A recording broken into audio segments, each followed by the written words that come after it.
Hai teman-teman sahabat Bustamiau yang saat ini teman-teman masih memiliki gangguan-gangguan yang tidak hanya gangguan GERD anxiety psikosomatis, tetapi mungkin ada gangguan-gangguan lainnya pada tubuh teman-teman ya, pada penyakit atau gangguan kesehatan pada tubuh teman-teman, dan mungkin sudah berbulan-bulan bahkan bertahun-tahun gitu ya, masih juga belum ada perubahan, belum ada membaik. Nah, di sini di video saya kali ini saya akan memberikan tips ya berupa prinsip dasar pengobatan. Jadi prinsip dasar pengobatan ini tidak hanya untuk yang memiliki gangguan GERD anxiety psikosomatis saja, tapi juga untuk gangguan atau penyakit tubuh yang lainnya ya. Jadi umum ini sifatnya prinsip dasar pengobatan. Oke.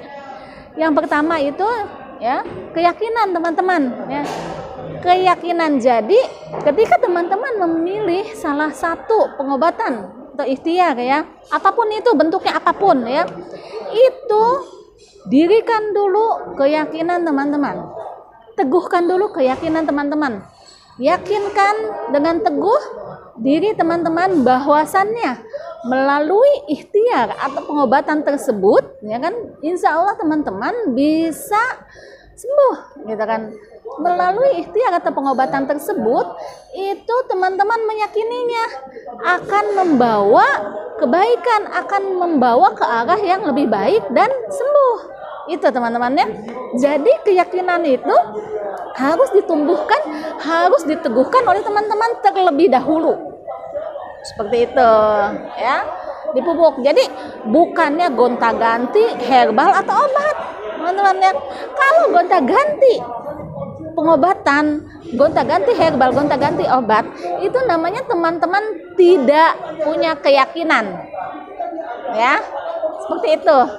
Oke ya, jadi makanya itu yang bisa membuat teman-teman akhirnya lama berlarut-larut dalam gangguan kesehatan tersebut, seperti itu ya. Jadi gini, obat atau herbal atau pengobatan itu ya bisa saja lebih dari satu yang dipilih oleh teman-teman, nggak masalah gitu kan. Misalkan ada 2 obat, 3 obat, 3 herbal misalkan, seperti itu dipilih teman-teman, tapi ketiga-tiganya itu memang mendukung semua dan teman-teman meyakininya, seperti itu misalnya. Nah seperti itu ya contohnya.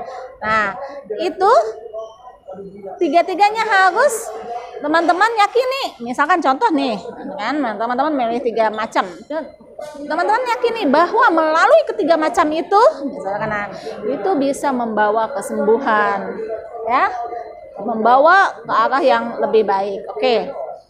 Yang kedua, prinsip dasar pengobatan itu adalah halal dan thayyib ya, halal dan baik. Jadi pastikan oleh teman-teman ya bahwa pengobatannya itu, baik itu cara pengobatannya ataupun itu obatnya ataupun itu herbalnya, itu adalah halal dan baik ya, seperti itu ya, sesuai dengan syariat Islam teman-teman ya.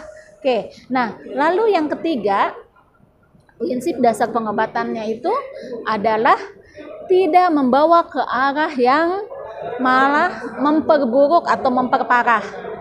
Contohnya nih, misalkan teman-teman sudah memilih misalkan melalui salah satu pengobatan ya. Nah, lalu oleh terapis atau oleh dokter tersebut diresepkan beberapa macam herbal misalnya dengan dosisnya masing-masing. Lalu saking teman-teman ingin begitu kencengnya pengen sembuh gitu, pengen cepet-cepet sembuh, udah nggak sabar gitu misalnya. Nah teman-teman itu mengkonsumsinya melebihi dosis. Nah itu tidak boleh teman-teman ya. Karena kenapa? Itu bisa membawa ke arah justru yang malah memperburuk gitu. Karena kenapa? Mereka pasti meresepkan itu sudah sesuai dosisnya teman-teman, seperti itu ya. Jadi ikuti. Oke.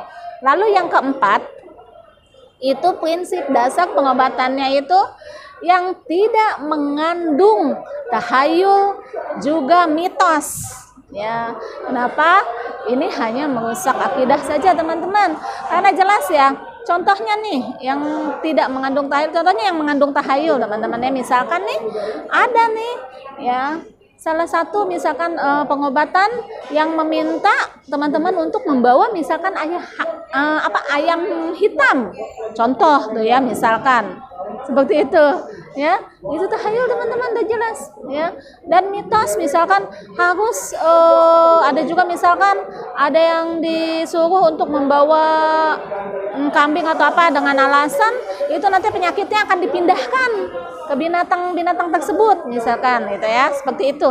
Nah itu udah jelas teman-teman, itu semua praktek perdukunan ya, praktek perdukunan, dan itu hanya merusak akidah saja, akidah teman-teman. Jadi tinggalkan ya, seperti itu. Jadi harus jelas hal-hal yang mengandung tahayul dan mitos itu tidak boleh, seperti itu ya teman-teman, tinggalkan.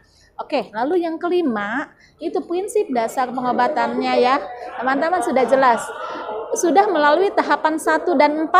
Selanjutnya teruslah berdoa dan bertawakal, serahkan hasilnya, serahkan semuanya hanya pada Allah, seperti itu teman-teman ya. Oke, insya Allah dengan kelima prinsip dasar yang tadi saya sebutkan bisa membantu teman-teman ke arah yang lebih baik, bisa mencerahkan ya pemikiran teman-teman mungkin yang selama ini ibaratnya seperti